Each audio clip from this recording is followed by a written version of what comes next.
नमस्कार दोस्तों, स्वागत है आप सभी का एक बार फिर से आपके अपने YouTube चैनल इम्प्रेसिव मैथ्स पर। आशा करता हूं कि आप सब अच्छे होंगे। आज की इस वीडियो में हम 13 अगस्त शिफ्ट 3 के क्वेश्चंस को सोल्व करेंगे।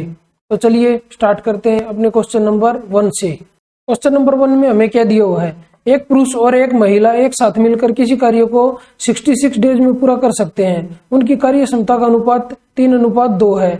6 पुरुष और 2 महिला एक साथ कार्य करते हुए उसी कार्य को कितने दिन में पूरा कर सकते हैं। तो हमें क्या दिया हुआ है कि जो पुरुष है और महिला है उनकी एफिशिएंसी का रेशियो हमें दिया हुआ है। तो मैन और वुमेन की जो एफिशिएंसी उसका रेशियो कितना दिया हुआ हमें 3:2। तो कहने का मतलब यह है कि जो मैन है वो एक दिन में 3 काम कर सकता है और वुमेन एक दिन में 2 काम कर सकती है। तो अगर मैं दोनों से काम करूँ तो मिलके एक दिन में 5 काम करेंगे। तो हमें क्या दिया हुआ है कि दोनों मिलके, एक पुरुष और एक महिला, किसी काम को 66 डेज में पूरा करते हैं। तो टोटल काम मेरे पास कितना आ जाएगा, 66 × 5। तो मेरे पास टोटल काम आ गया। अभी उसने क्या पूछा है कि 6 पुरुष और 2 महिला एक साथ कार्य करते हुए उस काम को कितने दिन में पूरा करेंगे। तो इधर एक मैन की एफिशिएंसी कितनी थी, तो 6 की कितनी हो जाएगी 18। और इधर एक वुमेन की कितनी थी 2 एफिशिएंसी, तो 2 महिलाओं की कितनी हो जाएगी 4।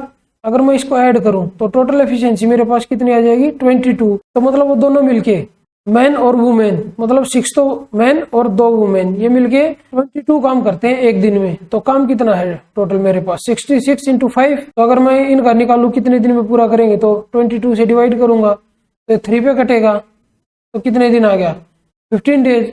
तो मतलब वो 6 पुरुष और 2 महिला मिलके उस पूरे काम को 15 दिन में खत्म कर देंगी। तो मेरा ऑप्शन नंबर कौन सा है, मेरा ऑप्शन नंबर है 1। तो चलिए बढ़ते हैं हमने क्वेश्चन नंबर 2 की तरफ। क्वेश्चन नंबर 2 मेरा सिंप्लीफिकेशन से है। तो इसमें डिवाइड, मल्टीप्लाई, हर तरह की ब्रैकेट, छोटी बड़ी करली ब्रैकेट सब दिया हुआ है। तो सबसे पहले हम इसको पार्ट में सोल्व करना स्टार्ट करेंगे। तो सबसे पहले मैं ये फर्स्ट पार्ट को ले लेता हूं। तो इसको मैं क्या लिख सकता हूं, तो इसको मैं लिख सकता हूं 90 / 120 इंटू, और अगर मैं इस पार्ट को इतने को सोल्व करूं, ये ब्रैकेट वाले को, तो सबसे पहले मैं छोटी ब्रैकेट को सोल्व करूंगा इसको। तो मेरा कितना आएगा -5, 3 में से -8 जाएगा तो, और एक माइनस बार है पहले ही तो वो प्लस हो जाएगा। तो ये 3 × 2 है तो ये 6 हो जाएगा। तो मेरे पास क्या आ जाएगा 6 + 5, और ये करली ब्रैकेट रहेगी बीच में, और इधर इसके बीच में क्या है ऑफ। तो सबसे पहले मैं फिर ऑफ को सोल्व करूंगा। तो इधर से 11 आएगा मेरा, ये 4 है तो 4 × 11 कितना आ जाएगा मेरा 44, और डिवाइड का निशान है तो ये क्या हो जाएगा मेरा 11 / 44। ये बचा हुआ है लास्ट का मेरा पार्ट, ये इसको सोल्व करूंगा मैं तो क्या लिख सकता हूं 9 / 3 × 2। तो मेरा कितना आ जाएगा 6, और बीच में क्या था ये डिवाइड का सिंबल था। तो अगर मैं इसको मल्टीप्लाई का करूंगा तो ये अपन में आ जाएगा 1/6। तो इसको कट करना है मेरे को सिंपली। तो 30 × 3 = 90 और 30 चौका 120। तो 11 से 11 × 1 = 11, 11 चौक 44। तो फिर 3 से कटेगा ये, 3 दूनी 6। तो मेरा कितना आ गया 4 चौक 16 दूनी 32। तो ये मेरा आ गया 1/32। तो मेरा कौन सा ऑप्शन है, मेरा ऑप्शन नंबर 3। तो चलिए बढ़ते हैं हमने क्वेश्चन नंबर 3 की तरफ। क्वेश्चन नंबर 3 मेरा अलजेब्रा से है। तो सबसे पहले मैं देखूंगा मेरे से पूछा क्या है और दिया क्या है। तो मेरे से पूछा है 8x³ - 1/x³, और मेरे को दिया हुआ है 2x² - 8x - 1 = 0। तो ये क्या, इसको मैं क्या लिख सकता हूँ 2x का होल क्यूब -1/x³। मतलब मेरे को इधर 2x - 1/x चाहिए। तो मैं क्या करूंगा, तो इसको मैं x से डिवाइड कर दूंगा दोनों तरफ। तो मेरे पास क्या आ जाएगा 2x - 8 - 1/x = 0। तो ये कितना आ गया मेरा 2x - 1/x = 8। अभी सिंपली इसको मेरे को क्यूब करना है दोनों तरफ। इसको मैं क्यूब करूंगा तो मेरा क्या आ जाएगा 8x³ और -1/x³ और -3ab × a - b। तो वो सोल्व करके उधर प्लस में चला जाएगा। तो कितना हो जाएगा इसका क्यूब 8 का 512, और प्लस में 8 दूनी 16 और 3 48। तो मेरा आ गया 48। तो इसको मेरे को ऐड करना है इसमें। तो ये कितना आ गया 560। तो मेरा ऑप्शन नंबर कौन सा है, ये मेरा ऑप्शन नंबर है 1। तो चलिए चलते हैं अपने क्वेश्चन नंबर 4 की तरफ। क्वेश्चन नंबर 4 में क्या दिया हुआ है कि ए, बी और सी किसी निश्चित राशि को आपस में वितरित करते हैं। उनके पास की राशियों का औसत 4520 रुपए है। तो ए का हिस्सा बी के हिस्से से 10 से ही 2/3% अधिक है और सी के हिस्से से 33 से 1/3% कम है। तो बी का हिस्सा हमें बताना है कि बी का जो हिस्सा है वो कितना है। तो तीनों के पास कितनी राशि है, तो तीनों के पास राशि हो जाएगी 45200 इंटू 3, क्योंकि वो हमें दिया हुआ है जो ये 4523 है ये एवरेज दिया हुआ है। तो वो 3 बंदे हैं तो इंटू 3, तो टोटल कितनी धनराशि हो जाएगी हमारे पास। तो अभी क्या बताया हुआ है कि जो ए का हिस्सा है वो बी के हिस्से से 10 से ही 2/3% अधिक है। अगर मैं इसको भिन्न में लिखना चाहूँ तो क्या लिख सकता हूँ, तो ये मेरा आ जाएगा 32/3%। अगर मैं प्रतिशत को हटाना चाहूँ तो 1/100 से मैं मल्टीप्लाई करूंगा, तो 4 पे कटेगा तो 4 8 32 और 4 से कटेगा तो 25 आएगा, तो मेरा आ गया 8/75। तो इसका मतलब ये हुआ कि अगर बी का हिस्सा 75 है तो ए का 83 हो गया, क्योंकि उसने दिया हुआ है कि ए का बी से ज्यादा है। तो अभी ऐसे ही ए और सी का कुछ रिलेशन दिया हुआ है कि जो ए का हिस्सा है वो सी के हिस्से से 33 से 1/3% कम है। तो 33 से 1/3% क्या होता है 1/3। तो इसका मतलब है अगर सी का 3 है तो ए का कितना होगा, ए का 2 होगा। अभी इधर ए कितना है 83 है और इधर ए कितना है 2 है, तो अलग अलग तो हो नहीं सकते। तो मेरे को इसको क्या करना पड़ेगा, इक्वल बनाना पड़ेगा। इक्वल बनाने के लिए मैं इसको 2 से मल्टीप्लाई करूंगा और इसको मैं मल्टीप्लाई करूंगा 83 से, तो ये 2 से होगा तो ये हो जाएगा 166 और ये हो जाएगा 150। और अगर मैं इसको 83 से करूंगा तो ये मेरा 166 हो जाएगा, और अगर मैं इसको 83 को 3 से करूंगा तो ये मेरा आ जाएगा 249। तो अभी मेरे पास ए का 166 आ गया, बी का 150 आ गया और सी का मेरा आ गया 249। तो अभी उसने मेरे से क्या पूछा होगा कि बी का जो हिस्सा है वो बताओ। तो बी का हिस्सा क्या रहेगा, 150 के मल्टीपल में रहेगा या फिर 5 का कोई मल्टीपल होगा या 3 का कोई मल्टीपल होगा, तो लास्ट में एक 0 भी होगी। तो अभी एक बार मैं ऑप्शन को देखता हूँ, तो ऑप्शन में क्या है 1 और 4 में तो मेरा 0 है नहीं, तो 1 और 4 तो हो नहीं सकते।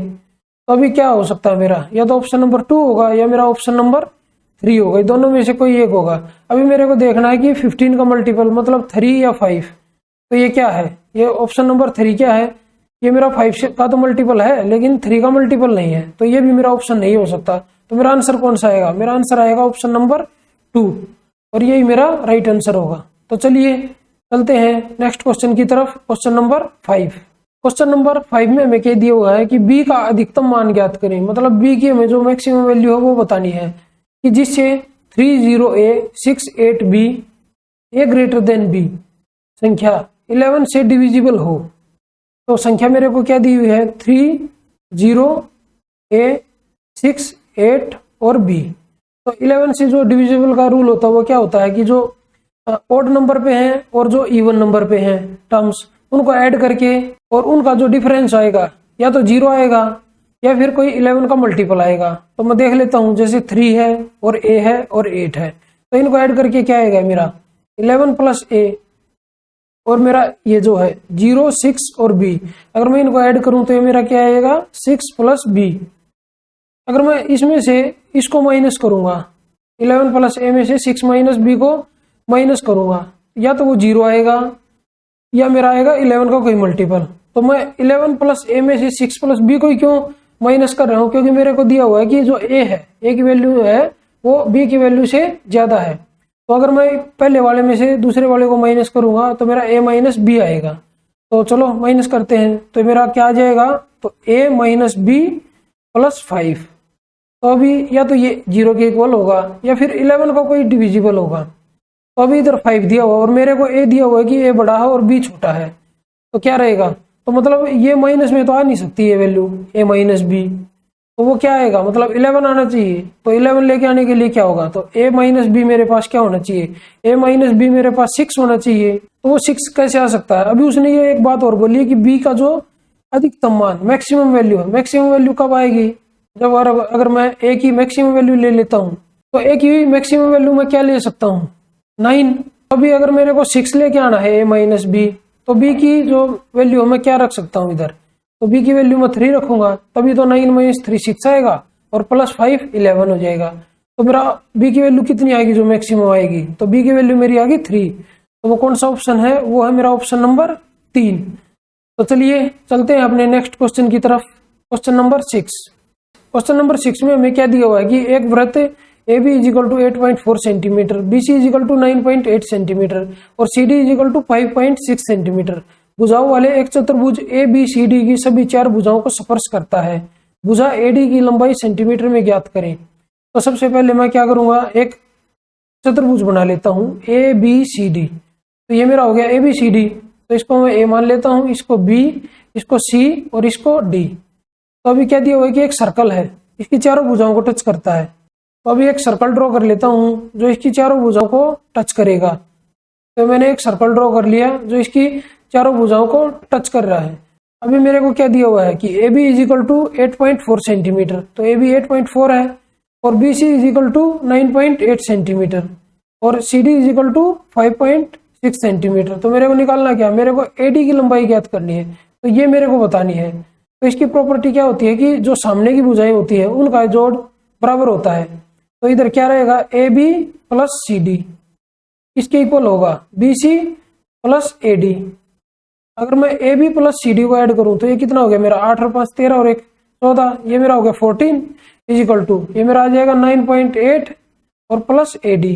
तो ए डी की इधर से वैल्यू कितनी आएगी निकल के, तो A D is equal to आ गया मेरा, ये आ गया 4.2, ऑप्शन नंबर 2। तो चलिए चलते हैं अपने क्वेश्चन नंबर 7 की तरफ। क्वेश्चन नंबर 7 मेरा अलजेब्रा से है। क्या दिया हुआ है मेरे को कि x की पावर 4 प्लस 1/x की पावर 4 इज इक्वल टू 727 है और मेरे से पूछा क्या है कि x माइनस 1/x पूछा है। तो मैं क्या करूंगा, तो मैं दोनों तरफ 2 ऐड कर देता हूं। तो x की पावर 4 प्लस 1/x की पावर 4 प्लस 2 इधर ऐड करूंगा, तो मेरे को इधर भी ऐड करना पड़ेगा। तो 7 2 9 हो जाएगा ये।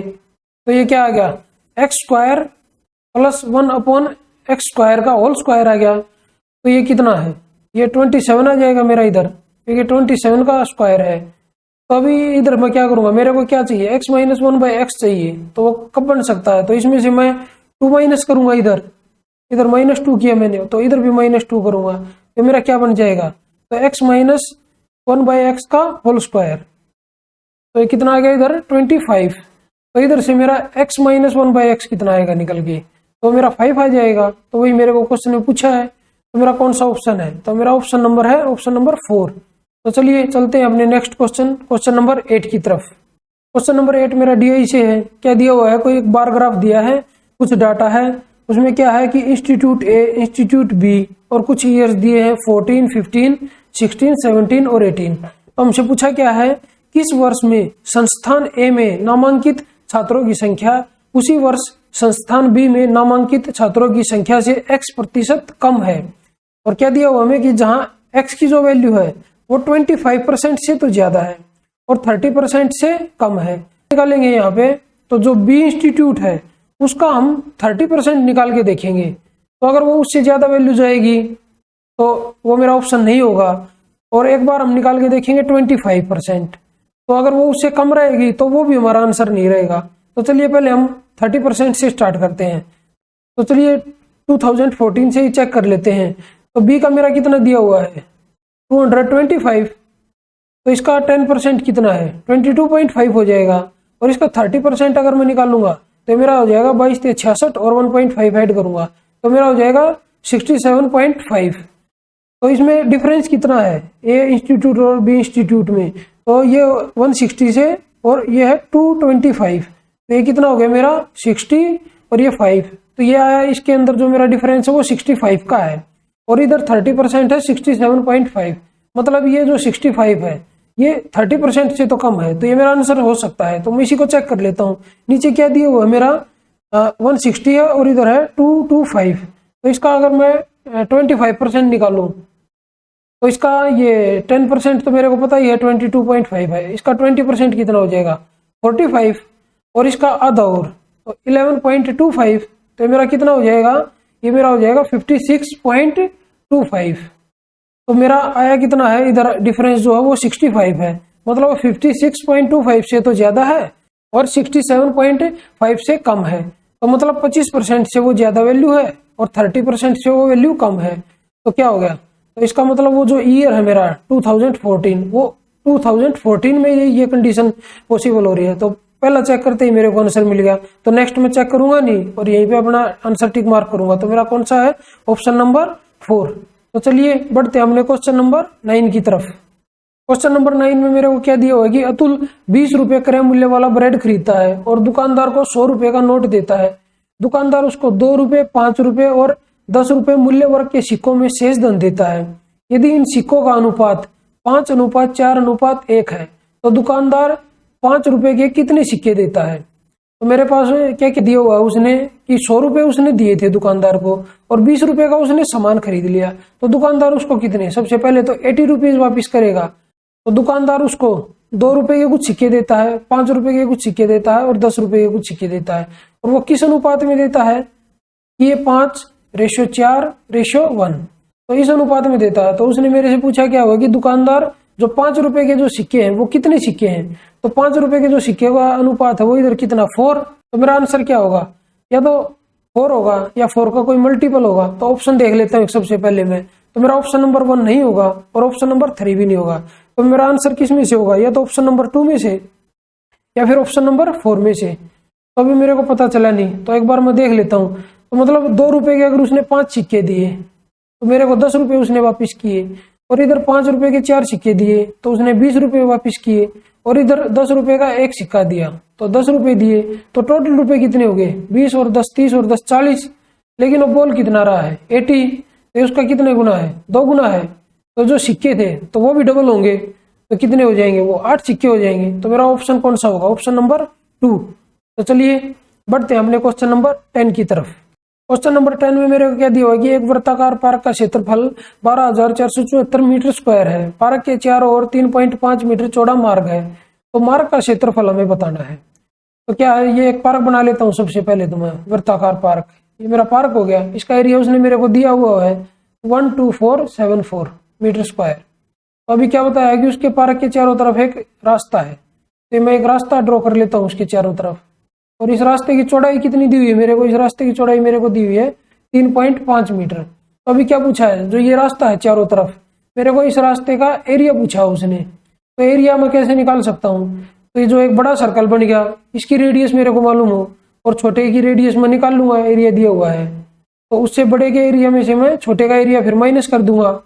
तो जो मेरा एरिया बच जाएगा तो वही उस रास्ते का क्षेत्रफल होगा। तो चलिए निकालते हैं। जो छोटा सर्कल है उसका एरिया क्या होता है, पाई आर स्क्वायर। पाई की वैल्यू कितनी होती है 22/7 और into r square is equal to कितना आ गया 12474। तो ये मेरा 11 पे कटेगा, तो ये 2 पे कटेगा, तो मेरे कितना आ गया, ये 1 और ये आ गया 3 और ये मेरा आ गया 4। और अभी कितने पे कटेगा, फिर 2 पे कटेगा। तो ये 2 पंजे 10, 2 6 12, 2 7 14। तो अभी मेरा आर स्क्वायर कितना आ गया। अगर मैं इसको भी टुकड़े करके लिखना चाहूँ तो क्या लिख सकता हूँ, तो 7 से डिवाइड कर देता हूँ। तो मेरा कितना आ जाएगा 7 × 56, 7 × 7 और इंटू 7 और एक 7 इधर से मेरा आ जाएगा। तो ये 7 हो गया। तो आर की वैल्यू इधर से मेरे पास कितनी आएगी 9 × 7 63। अगर मैं बड़े सर्कल की रेडियस निकालना चाहूँ तो वो क्या हो जाएगी 63 प्लस जो मेरे को रास्ता दिया हुआ है उसकी चौड़ाई कितनी है 3.5, उसको मैं इसमें ऐड कर दूंगा।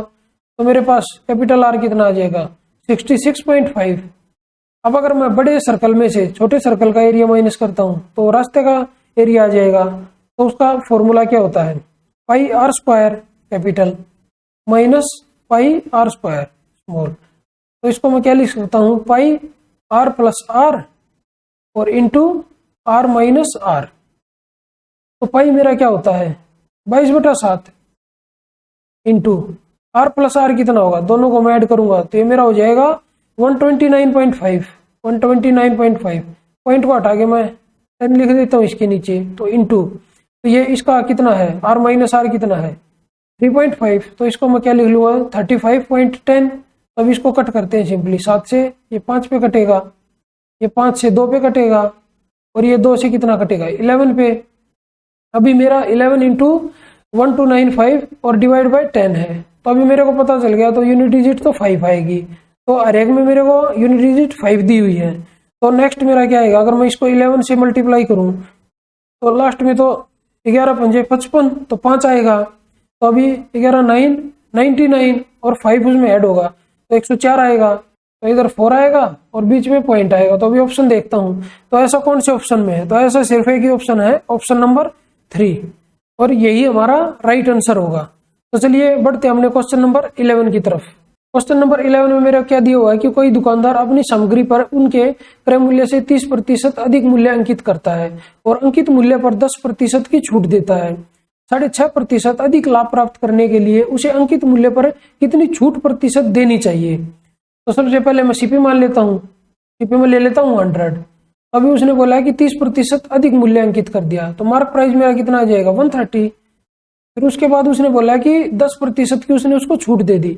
अगर मैं 10% इसमें से छूट इसको दे देता हूँ -10%, तो ये मेरा कितना आ जाएगा, इसमें 13 माइनस होगा तो मेरा आ जाएगा 117। तो अभी कितना आ गया इधर, अगर मैं इधर से इधर लेके देखूं तो मेरे पास 17% का प्रॉफिट हो गया। अभी लेकिन उसने क्या पूछा है कि 6.5% अधिक लाभ प्राप्त करने के लिए उसे अंकित मूल्य पर कितनी प्रतिशत छूट देनी चाहिए।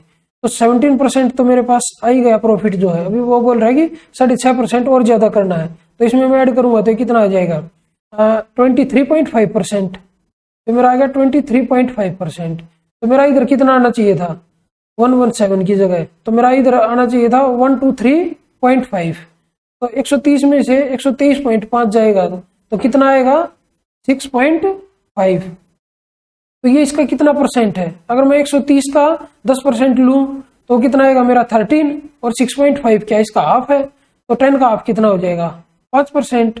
तो मेरे को 5% की उसको छूट देनी पड़ेगी। तो ऑप्शन नंबर कौन सा है मेरा, ऑप्शन नंबर है 4 और यही मेरा आंसर है। तो चलिए बढ़ते हैं अपने क्वेश्चन नंबर 12 की तरफ।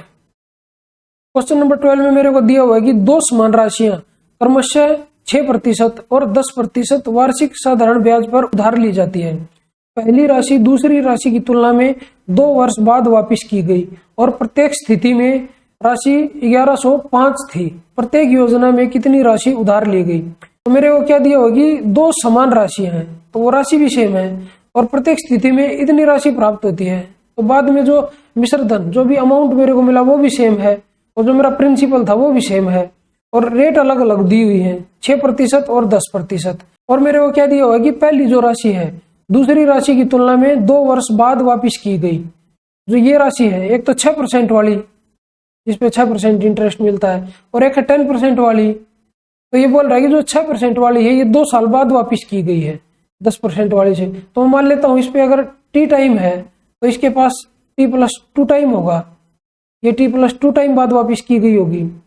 तो ये इसको मैं इसके साथ मल्टीप्लाई करूंगा और इसको इसके साथ मल्टीप्लाई करूंगा तो ये इक्वल होंगे दोनों के दोनों, क्योंकि जो मेरा प्रिंसिपल था वो भी सेम है और मेरा जो अमाउंट आ रहा है वो भी सेम है। तो कितना आ जाएगा 60 + 12 = 10t। तो इधर से क्या आएगा, t को मैं एक तरफ लेके जाऊंगा तो ये मेरा आ गया 4t = 12 और t की वैल्यू इधर से मेरी कितनी आ गई, t की वैल्यू मेरे पास आ गई 3। तो इधर 3 है और इधर 3 है। तो मतलब या तो मैं इसको 5 साल के लिए देख लेता हूँ या इसको मैं 3 साल के लिए। तो मतलब 30% मेरे को इंटरेस्ट मिला है। तो राशि कितनी थी मेरी 100, तो 30% इंटरेस्ट मिला तो वो कितनी होगी 130। और क्वेश्चन में 130 की वैल्यू मेरे को कितनी दी हुई है 1105। तो 13 से कटेगा ये 10 आएगा, ये 13 8 104 और ये आ गया 13 5 65। तो 10 की वैल्यू 85 आएगी। तो मेरे को निकालनी कितनी है 100 की वैल्यू, तो इधर एक जीरो लगानी है तो इधर भी एक जीरो लगा दूंगा मैं। तो कितनी आ गई मेरे पास जो राशि थी 850। तो वही पूछा उसने कि प्रत्येक योजना में कितनी राशि उधार ली गई थी। तो कौन सा मेरा ऑप्शन है, मेरा ऑप्शन नंबर है 2। तो चलिए चलते हैं अपने क्वेश्चन नंबर 13 की तरफ। क्वेश्चन नंबर 13 में मेरे को क्या दिया हुआ है कि एक विक्रेता ने 640 kg चावल खरीदे। उसने चावल का एक भाग 20% लाभ पर बेचा और शेष भाग 5% हानि पर बेचा। पूरे लेन देन में उसे 15% लाभ हुआ। उसके द्वारा 5% की हानि पर बेचे गए चावल की मात्रा केजी में ज्ञात करें। जब ऐसा कोई भी क्वेश्चन आए ना, जैसे 3 डाटा दिए हुए और सेम यूनिट में है, एक 20% है एक 5% है और उनका जो बीच का है मैटर वो 15% है, तो इसमें हम क्या करेंगे, इसमें हम एलिगेशन लगा देंगे। तो ये कितना है 20% लाभ, तो इसको मैं लिख लूंगा +20%। तो मेरा प्रॉफिट था इसलिए मैंने प्लस लिख लिया। और नेक्स्ट क्या है मेरा -5% आ जाएगा क्योंकि वो हानि पर बेचे हैं। और ओवरऑल उनका क्या हुआ है कि 15% उसको लाभ मिला है, तो ये इसको मैं बीच में लिख दूंगा। तो अभी मैं इसमें एलिगेशन लगाता हूँ, एलिगेशन लगाऊंगा तो 20 में से 15 गया 5 और अभी 15 में से 5 जाएगा तो एक माइनस पहले ही है तो ये मेरा 20 हो जाएगा। तो इनका रेशियो कितना आ गया 4:1। अभी उसने क्या पूछा है कि जो 5% पर जो चावल बेचे गए यानी पर उनकी मात्रा बतानी कि वो केजी में कितने थे। तो वो 1 है, तो जैसे 4 और 1 5, 5 की वैल्यू क्वेश्चन में मेरे को कितनी दी हुई है 640, तो मेरे को 1 की वैल्यू निकालनी है। तो 1 की वैल्यू निकालने के लिए मैं इसको 5 से डिवाइड कर दूंगा, तो मेरी कितनी आ जाएगी 128 kg। तो जो 5% पे उसने हानि पे जो चावल बेचे है ना, तो 128 kg है। तो मेरा ऑप्शन नंबर कौन सा है, वो मेरा ऑप्शन नंबर 2। तो चलिए चलते हैं क्वेश्चन नंबर 14 की तरफ। क्वेश्चन नंबर 14 एवरेज से है, 11 संख्याओं का औसत 56 है। मतलब जो 11 संख्याएं हैं उनका जो एवरेज है वो 56 है। पहली 3 संख्याओं का औसत 52 है। तो पहली जो 3 है उनका 52 है और अगली 5 संख्याओं का औसत 60 है। तो उससे अगली जो है 5 उनका 60 है। अभी क्या दिया होगी 9वीं और 10वीं संख्या 11वीं संख्या से क्रमशः 3 और 1 अधिक है।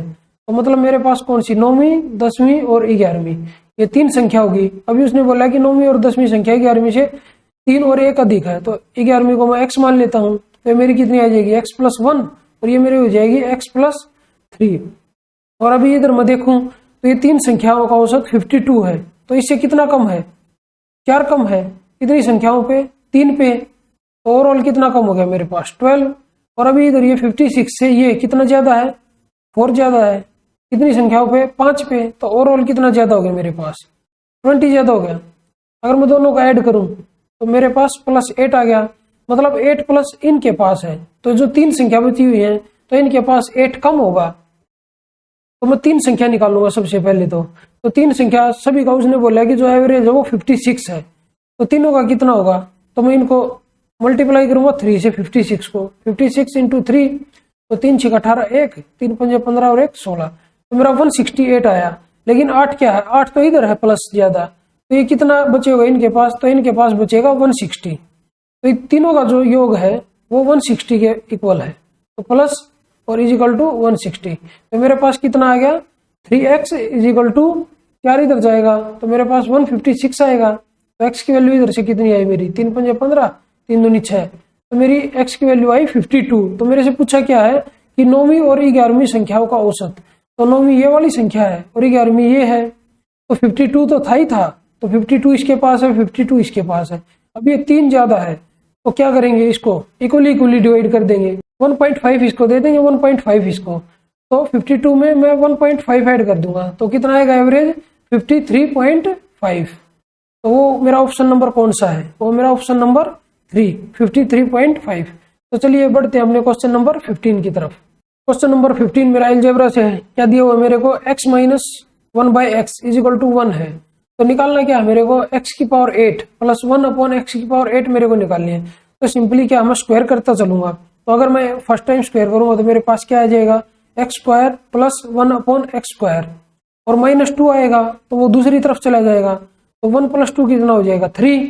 तो फिर से मैं स्क्वायर करूंगा, तो स्क्वायर करूंगा तो क्या आएगा x की पावर 4 प्लस 1 अपॉन x की पावर 4 और +2 आएगा, तो उधर जाके माइनस हो जाएगा, तो 3 3 9 और 2 माइनस का 7 आ जाएगा। तो फिर मैं इसका एक बार और स्क्वायर करूंगा, 8 लेके आना है मेरे को, क्योंकि तो x की पावर 8 प्लस 1 अपॉन x की पावर 8 और प्लस में 2 आएगा इधर, तो उसको मैं उधर जाके माइनस करूंगा, तो इक्वल टू 7 का स्क्वायर 49 और -2, तो मेरा कितना आ जाएगा 47। तो ये मेरा ऑप्शन नंबर कौन सा है, ये मेरा ऑप्शन नंबर है 4। तो चलिए बढ़ते हैं हमने क्वेश्चन नंबर 16 की तरफ।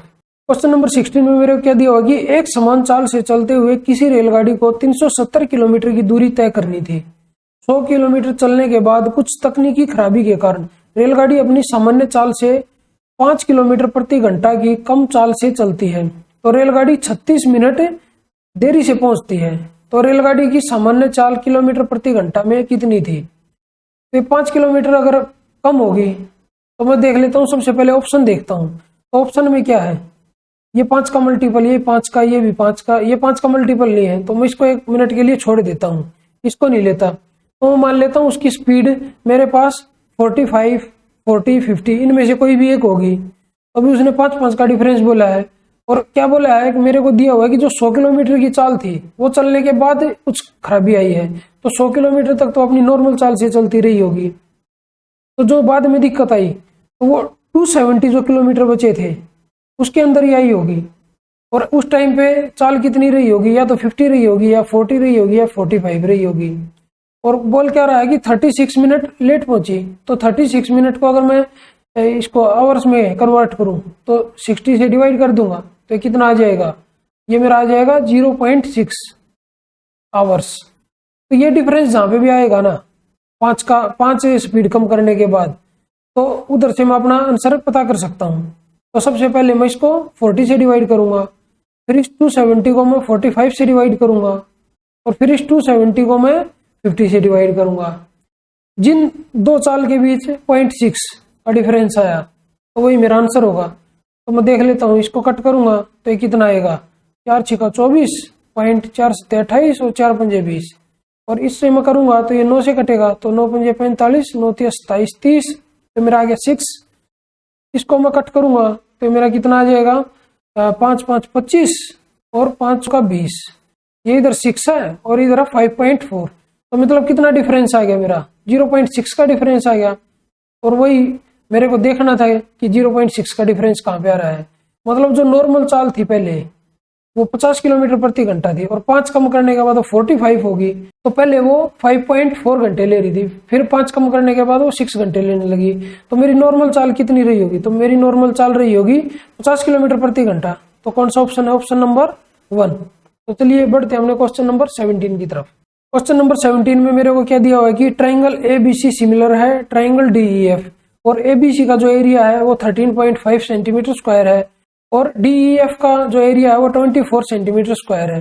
यदि BC is equal to 3.15 centimetre है तो EF की लंबाई हमें बतानी है। मेरे को क्या दिया हुआ है कि ट्राइंगल ABC सिमिलर है ट्राइंगल DEF, इसके सिमिलर है और उनका जो एरिया है, एरिया का रेशियो मेरे को क्या दिया हुआ है कि 13.5, तो मैं पॉइंट हटा दूंगा, अपॉन में 10 करूंगा और रेशियो 24, तो मैं 10 को इसको इधर लेके जाऊंगा, इधर आ गया। तो अभी इसको मैं 5 से कट करूंगा तो ये मेरा आ गया 5 दूनी 10 और 5 7 35, 5 का 20, 5 8 40। अभी 3 पे कटेगा तो 3 9 27 और 3 से इसको कट करूंगा तो ये 16 आएगा। तो इनका जो एरिया का रेशियो आया वो 9:16 आया। अगर इसकी साइड का रेशियो मेरे को निकालना हो तो वो रेशियो आ जाएगा 0.4। अभी उसने क्या दिया हुआ है कि BC की जो लेंथ है 3.5 सेंटीमीटर है, BC इधर है और पूछा क्या है EF की लंबाई। तो 3 की वैल्यू मेरे को कितनी दी हुई है क्वेश्चन में, 3.15। तो मेरे को निकालनी किसकी है, 4 की वैल्यू। तो 4 की वैल्यू निकालने के लिए मैं 4 से मल्टीप्लाई करूंगा और 3 से डिवाइड। तो सोल्व करके मेरा क्या आएगा, 3 से कट होगा, ये 3 एकम 3, 0.0 और 5 1.05 और इसको 4 से मल्टीप्लाई करूंगा तो ये मेरा आ जाएगा 4.20, मतलब 4.2। तो मेरा ऑप्शन नंबर कौन सा है, मेरा ऑप्शन नंबर है 2। तो चलिए बढ़ते हैं हमने क्वेश्चन नंबर 18 की तरफ। क्वेश्चन नंबर 18 मेरा ट्रिग्नोमेट्री से है। क्या दिया हुआ है मेरे को, 3 tan theta is equal to 2√3 sin theta और थीटा की जो वैल्यू है वो 0 डिग्री से ज्यादा और 90 डिग्री से कम है। और हमसे पूछा क्या है कि 2 sin square 2 theta minus 3 cos square 3 theta, ये हमसे पूछा हुआ है। जहां पे भी ऐसा क्वेश्चन दिखे ना कि 2 थीटा है 3 थीटा है तो एक बार हम उसमें 30 डिग्री पुट करके देखेंगे, क्योंकि 30 से ज्यादा मैं कोई भी रखूंगा ना, 45 रखूंगा या 60 रखूंगा तो मतलब ये और ज्यादा बड़ी वैल्यू आ जाएंगी। तो सबसे पहले हम इसको 30 पे सेटिस्फाई करवाने की कोशिश करते हैं। अगर 30 पे ये दोनों इक्वल आ गए ये वाले फंक्शन, तो इसका मतलब हमारा एंगल 30 होगा, इसमें हम डायरेक्ट पुट कर देंगे। तो इसमें एक बार 30 रख के देख लेता हूं मैं। ये मेरा 3 इंटू tan 30 कितना होता है, 1/√3 और इधर से क्या आ जाएगा 2√3 और sin 30 कितना होता है मेरा 1/2। तो इधर ये कितना हो जाएगा, √3 से कटेगा तो इधर √3 बचेगा, ये 2 से 2 तो √3 इक्वल टू √3 आ गया। तो मेरे को एंगल तो पता चल गया मेरा 30 डिग्री है। बस सिंपली अब मेरे को इसमें पुट करना है। तो इधर ये 30 3 90 हो जाएगा तो cos 90 कितना होता है 0, तो ये तो मेरा वैसे ही कट हो गया इतना हिस्सा। तो अभी मेरे को इसकी वैल्यू निकालनी है बस खाली। तो 2 इंटू साइन स्क्वायर 60 कितना होता है, तो साइन 60 मेरा होगा √3/2 और उसका स्क्वायर कितना हो जाएगा 3/4। तो ये मेरा कितना आ जाएगा 3/2। तो मेरा ऑप्शन नंबर कौन सा है, मेरा ऑप्शन नंबर है 1। तो चलिए बढ़ते हैं हमने क्वेश्चन नंबर 19 की तरफ। क्वेश्चन नंबर 19 में मेरे को क्या दिया हुआ कि ट्राइंगल ABC में angle C is equal to 90 degree. तो मैं एक ट्राइंगल ही बना लेता हूं सबसे पहले। तो राइट एंगल, ये मेरी होगी एक राइट एंगल ट्राइंगल। ये मेरा हो गया A, ये मेरा आ गया B और ये मेरा हो गया C, क्योंकि जो मेरा एंगल C है वो 90 डिग्री का है। अभी क्या दिया हुआ कि QBC का मध्य बिंदु है। तो ये क्यू मेरा इधर है। यदि A B is equal to 10 centimetre है तो इधर 10 आ गया, और A C is equal to 2√10, ये मेरा इधर आएगा। तो ए क्यू की लंबाई, तो ए को मैंने क्यू से मिला दिया, तो इसकी लेंथ मेरे से पूछी है। तो सबसे पहले मैं बीसी निकालूंगा। तो बीसी निकालने के लिए मैं क्या करूंगा, तो बीसी इज इक्वल टू 10 का स्क्वायर 100 माइनस 2√10 का स्क्वायर हो जाएगा मेरा, 2 दूनी 4 और 10 40, और इसका अंडर रूट, तो ये मेरा आ गया √60। तो इसको मैं क्या लिख सकता हूँ, 2√15। तो बीसी मेरा कितना आ गया, 2√15, और इसने बोला है कि क्यू बीसी का मध्य बिंदु है, तो ये मेरा √15 आ गया और ये √15 आ गया।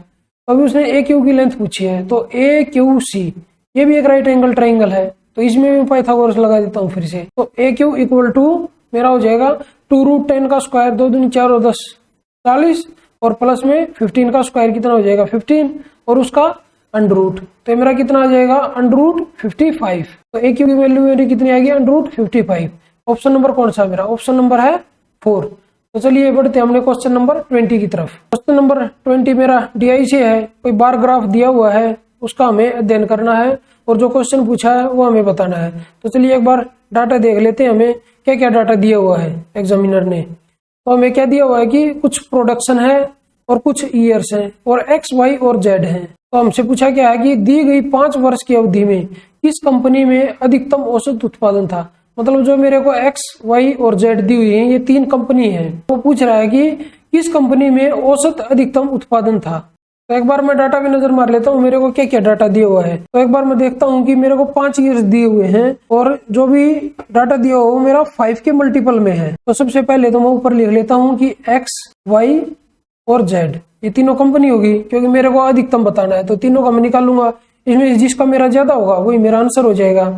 तो इनको मैं पूरा ना ऐड करने के बजाय, क्योंकि मैं इसको पहले तो ऐड करूंगा, फिर 5 से उसको डिवाइड करूंगा, अब वो एवरेज आएगा। तो मैं ऐसा करता हूँ, इसको पहले 5 से डिवाइड कर लेता हूँ। तो एक्स वाला कौन सा है, तो ये वाला है एक्स वाला। इधर 40 है, इधर 55 है, और इधर 35 है, इधर 60 है, और ये कितना है 50 है। तो मैं इसको 5 से डिवाइड करूंगा तो मेरा कितना आ जाएगा 8, और 55 को मैं 5 से डिवाइड करूंगा तो मेरा 11 आ जाएगा। नेक्स्ट मेरा आ जाएगा 7, और फिर मेरा आ जाएगा 12, और फिर मेरा आ जाएगा 10। अगर मैं इसको ऐड करूं तो 7 और 2 9 और 1 10 और 8 18, हासिल 3 और 1 4, तो ये मेरा 48 आ गया। ऐसे ही अगर मैं वाई का निकालूं तो 35 को करूंगा तो 7, 45 को करूंगा तो 9, और 45 को फिर करूंगा तो 9, और फिर 50 को करूंगा तो 10, और फिर 60 को करूंगा तो 12। अगर इसको ऐड करूं तो ये मेरा आ गया 9 9 18 और 2 20 और 7 27 का 7, असल के 2 2 2 2 4, तो ये मेरा आ गया 47। तो वही तो आएगा नहीं, क्योंकि ये तो कम हो गया एक्स से। अभी जेड का और देख लेता हूँ एक बार।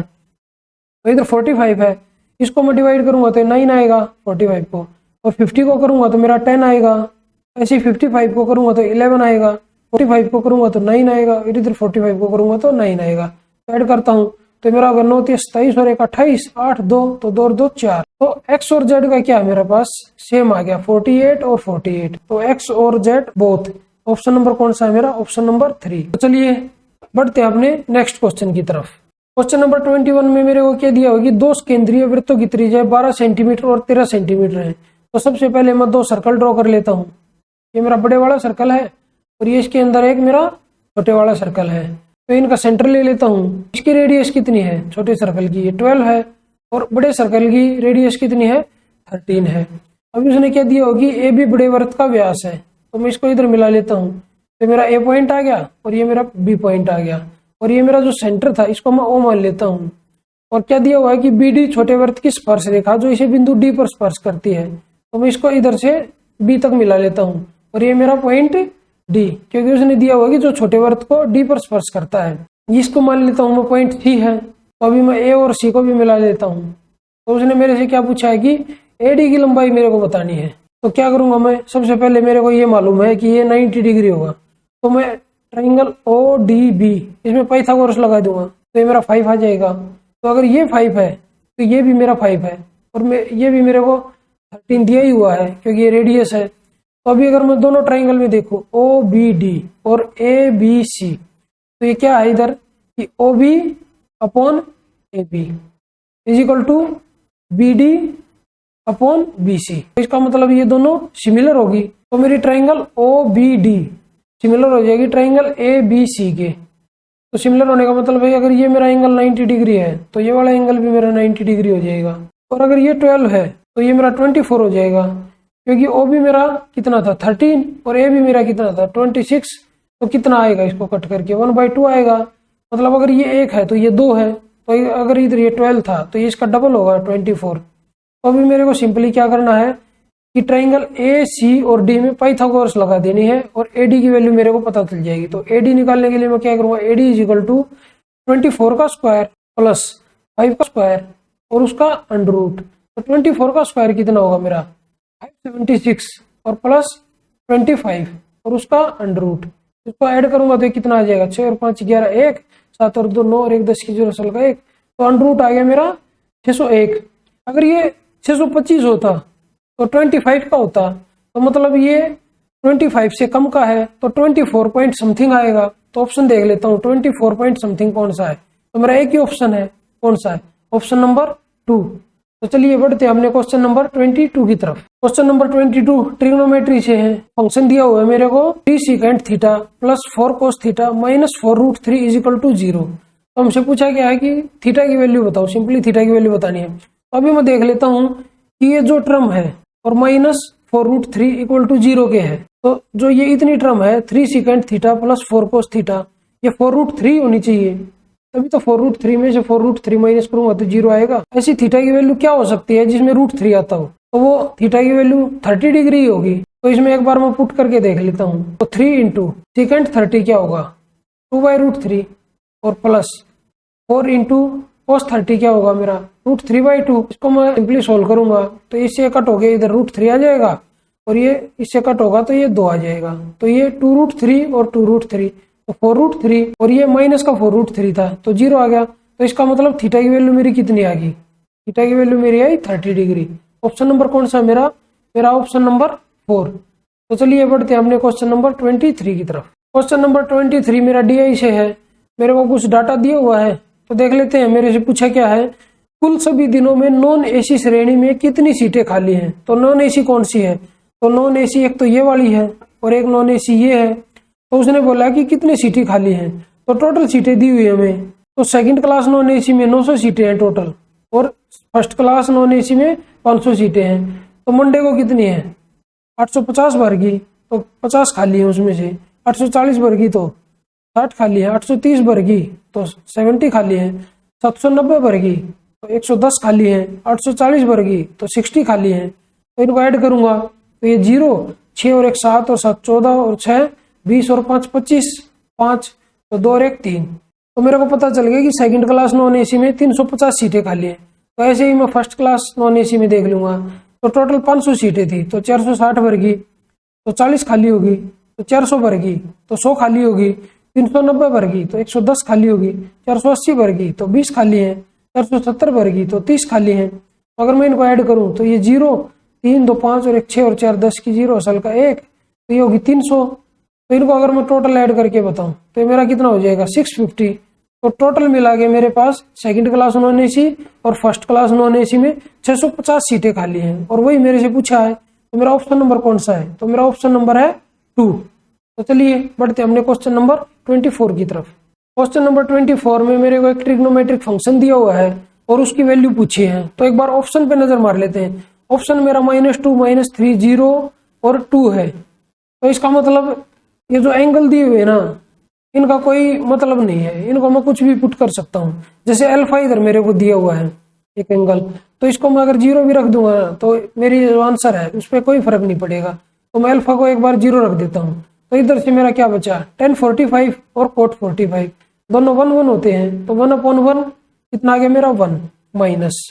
तो इधर cos 19 है ये वाला और इधर sin 71 है। इसको मैं अगर कन्वर्ट करूं तो ये मेरा कितना हो जाएगा, ये भी cos 19 हो जाएगा। तो cos 19 इधर है और cos 19 इधर से आ जाएगा। तो मेरे पास हो जाएगा 2 cos 19 इंटू और इधर से क्या आएगा मेरा secant 19 है और इधर कोसिकेंट 71 है। तो अभी इधर मैंने 19 में कन्वर्ट किया तो इसको भी मैं 19 में करूंगा। तो कोसिकेंट कितने में कन्वर्ट होगा मेरा secant 19 में। तो secant 19 इधर था और secant 19 इधर से आ जाएगा। तो ये मेरा हो जाएगा 2 इंटू secant 19 और अपॉन में क्या आएगा इधर 10 12 है, 10 24 है, 1066 है और 1078 है। तो इसको अगर मैं कन्वर्ट करूं तो ये मेरा कितना हो जाएगा, cot 12, और ये मेरा कितना हो जाएगा, cot 24। तो 1012 से cot 12 कट गया और 1024 से cot 24 कट गया, तो नीचे क्या आ गया 1। तो अभी cos 19 से secant 19 कट गया, तो मेरे पास कितना बचा, तो 1 माइनस 4, क्योंकि 2 इंटू 2 4, तो ये कितना आ गया मेरे पास -3। तो मेरा ऑप्शन नंबर कौन सा है, वो है मेरा ऑप्शन नंबर 3। तो चलिए बढ़ते हैं हमने क्वेश्चन नंबर 25 की तरफ। क्वेश्चन नंबर 25 मेरा DI से है, कुछ डाटा दिया हुआ है, बॉय गर्ल्स, कुछ सब्जेक्ट हैं और कुछ ईयर्स हैं। तो पूछा क्या मेरे से कि वर्ष 2012 और 2016 में मिलाकर विज्ञान स्काई में लड़कों की संख्या, तो मतलब ये 2012 इधर है और 2016 इधर है। अभी क्या पूछा है कि विज्ञान में, तो ये साइंस इधर है और बॉयज इधर है। तो 2012 में 40 और 2016 में 38, तो इनको दोनों का ऐड करके कितना आएगा 78। अभी क्या पूछा है कि वाणिज्य स्काई में सभी वर्षों में लड़कियों की संख्या की कितने प्रतिशत है। तो वाणिज्य क्या है, कॉमर्स, ये वाला, तो सभी वर्षों में मिलाकर गर्ल्स, तो ये वाला सभी को ऐड करके कि इनको ऐड करके कि इसका ये 78 है, जो ये कितना परसेंट है, ये मेरे से पूछा है। तो इसको मैं सिंपली ऐड करूंगा, तो 4 और 1 5 और 8 13 और 2 15 और 5 20, ये 0 असल के 2, 4 और 2 6, 3 9 और 3 12 और 8 20, तो मेरा हो जाएगा 200। अभी पूछा है कि 78 200 का कितना परसेंट है, तो इसका हम अगर परसेंटेज निकालूंगा तो इसको मैं 100 से मल्टीप्लाई करूंगा, तो 2 0 से 2 0 कट गई और 2 से इसको डिवाइड करूंगा तो ये मेरा आ जाएगा 2 3 6 2 9 18, तो मेरा आ गया 39%। ऑप्शन कौन सा मेरा ऑप्शन है ऑप्शन नंबर 2। तो चलिए इस वीडियो को यहीं पे समाप्त करते हैं और मिलते हैं एक नई वीडियो में एक नए क्वेश्चन पेपर के साथ। तब तक के लिए बाय बाय, टेक केयर। अगर आप लोगों को मेरी वीडियो पसंद आई हो तो मेरी वीडियो को लाइक कीजिए, अपने दोस्तों के साथ शेयर कीजिए, और अगर आप मेरे चैनल पर नए हैं तो मेरे चैनल को सब्सक्राइब जरूर कीजिए। धन्यवाद।